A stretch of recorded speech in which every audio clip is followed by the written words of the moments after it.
ప్రస్తుతం మనతో ధర్మపురి ఎమ్మెల్యే ఆడ్లూరి లక్ష్మణ్ గారు మనతో ఉన్నారు. అమ్మవారి దర్శనం చేసుకొని ఇప్పుడే బయటికి రావడం జరిగింది. ఆయనతో మాట్లాడే ప్రయత్నం చేద్దాం. నమస్తే సార్. నమస్తే అమ్మా.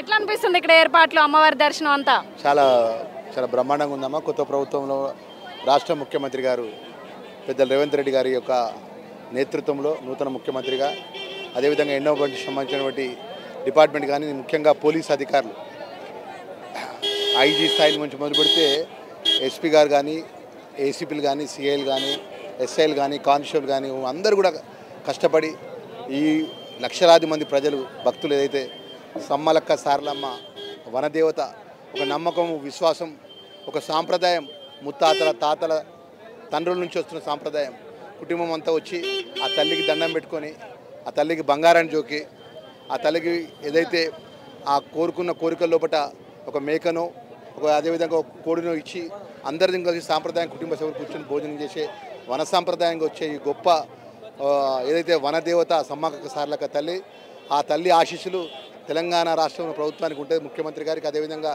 తెలంగాణ ప్రజలకు కూడా ఏదైతే మొన్న రాష్ట్రంలో 6 గ్యారెంటీ పథకాలు ఇచ్చినటువంటి ముఖ్యమంత్రి గారికి ఆశీర్వదించి 6 గ్యారెంటీ పథకాలు అమలయ్యే విధంగా తల్లి ఆశీర్వదిస్తే, సమ్మక్క తల్లి ఆశీర్వదిస్తే నమ్మకం కోరుకుంటూ ఏదైతే భక్తులకు ఎంత ఇబ్బంది అయినా ఎంత కష్టమైనా కూడా కష్టపడి పనిచేసిన అధికారులు కానీ, ఎండోమెంట్ అధికారులు కానీ, మా భక్తులు కానీ ఈరోజు ప్రతి సంవత్సరం 2 ఇయర్స్కి ఒకసారి భక్తులు పెరుగుతున్నారు. ఎక్కడ కూడా భక్తులు ఆ నమ్మకాన్ని, ఎందుకంటే ఆ తల్లిని నమ్ముకున్నప్పుడే ఆ తల్లి ఆ కుటుంబంలో ఏదో మంచి జరుగుతుంది కాబట్టి ఇన్ని లక్షల మంది ప్రజలు వస్తున్నారు. ఇదే ఒక దాన్ని ఏమంటారు స్వచ్ఛత అని చెప్పేసి కోరుకుంటూ ఆ సమ్మలక్క సారలక్క తల్లి యొక్క ఆశీస్సులు ఈ ప్రజలకు అందరికీ ఉండాలని మొన్న నాకు 4 రోజుల కిందనే నాకు చిన్న యాక్సిడెంట్ అయిందమ్మా. నాకు యాక్సిడెంట్కి వెళ్ళి బయటపడ్డా. ప్రతి 2 సంవత్సరాలకు ఒకసారి నేను తల్లి దగ్గరికి వస్తా. నా కొడుకు నేను ఇద్దరం వచ్చినాము. ఆ తల్లికి ముడుపులు ఇప్పుడు మనం చూసుకుంటే ఇప్పుడు ఉన్నటువంటి ఎమ్మెల్యేలకి చాలా మందికి ఇలానే అవుతుంది. ఇప్పుడు లాస్య గారి మూతి కానివ్వండి, మీరు ఎమ్మెల్యే యాక్సిడెంట్, అసలు ఏంటిది కాంగ్రెస్ ఎమ్మెల్యేలకి ఎందుకు ఇలా అవుతుంది? జరగడానికి కారణం ఏంటంటే రాత్రి టైంలో ఆ ప్రయాణం చేసిన దానివల్ల ఉదయం ఏదైతే ఉందో సీట్ బెల్ట్ పెట్టుకోకుండా 4 లైన్స్ రోడ్స్ మీద జరిగే దానివల్ల జరిగేటువంటి పొరపాట్లు, ఇదేమైనా కూడా ఆ తల్లి యొక్క దయతోని నాకు యాక్సిడెంట్ కలిసి బయటపడ్డా.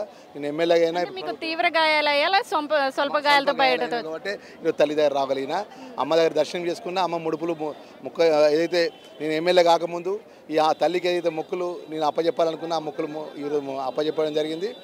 ఇంకో విషయం ఏంటంటే ఆ తల్లి తెలంగాణ ప్రజలను కూడా అందరూ కూడా ఆ సమ్మలక్క తల్లి సారలతో చల్లగా చూడాలని కోరుకుంటూ, మా మీడియా ముక్తిలో కూడా ఎంత కష్టం ఉన్నా కూడా ఇక్కడ ప్రజల యొక్క అభిప్రాయాన్ని కూడా ప్రతి ఒక్క మారుమూల ప్రాంతానికి కూడా చేరవేస్తున్నప్పుడు మా మీడియా మిత్రులకు కూడా ధన్యవాదాలు. Thank you. విన్నారు కదా, ఇక్కడ జరిగేటువంటి ఏవైతే ఉన్నాయో ఏర్పాట్లు కానివ్వండి, గతంలో కంటే ఇప్పుడు భక్తులు పెద్ద ఎత్తున రావడం జరుగుతుంది. మొన్న జరిగినటువంటి చిన్న యాక్సిడెంట్లో నేను బయటపడడం, తల్లి దయతో నేను ఇప్పుడు ప్రాణాలతో ఉన్నానంటూ అమ్మవారిని మొక్కుకోవడానికి వచ్చానంటూ చెప్పడం అయితే జరుగుతుంది. ఇలాంటి మరిన్ని వార్తలు మీ ముందు తీసుకొస్తుంది మీ RTV O2 స్టూడియో. మరిన్ని వీడియోస్ కోసం ఛానల్ ని సబ్స్క్రైబ్ చేయండి, లేటెస్ట్ అప్డేట్స్ కోసం వాట్సాప్ ఛానల్ ని ఫాలో చేయండి, అండ్ లింక్ డిస్క్రిప్షన్ లో ఉంది.